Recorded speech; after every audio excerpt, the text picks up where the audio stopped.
Hello and welcome again. I'm here with another tutorial in PHP. In today's tutorial we are going to be learning about Windows Forms, or not Windows Forms, sorry. We're going to be learning about forms, basic HTML forms. Now, let's get started. This is actually going to be part 1 of 3 videos on Windows Forms. The first one's going to be the basic HTML layout, second one's going to be using Git, and the third is going to be using post. Let's start out by creating our HTML form. I'm not going to write up the whole HTML, I'm just going to write up the part for our form. Okay, form. This basically opens up our form. It's the HTML tag for form. We need this, by the way.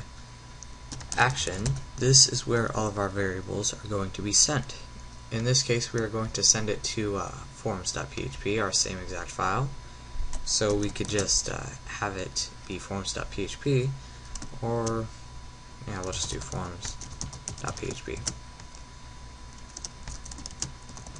And let's close it down here. And let's have some text.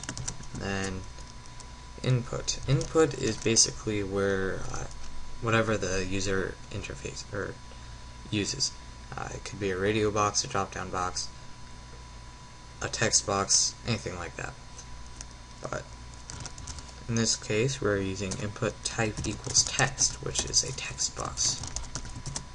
And we also need to give it a name. This is what I call the ID, which is basically what we will be looking for in our PHP.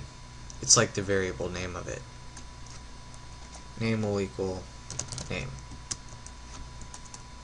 Yeah, name.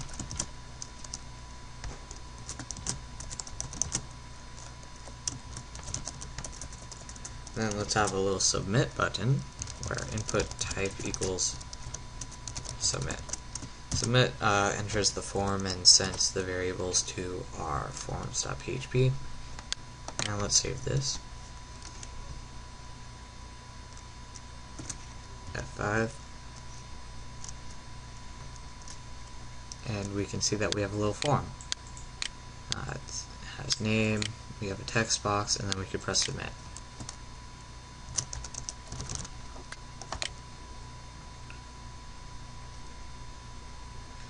Of course it does nothing right now because we didn't do anything, but you can see up here in the URL that it has some variables, and it has the variable that we typed into our name place. I'll talk about that later in the Git tutorial. That is basically all for right now. Check out the post or Git tutorial to learn more about forms and how you handle them.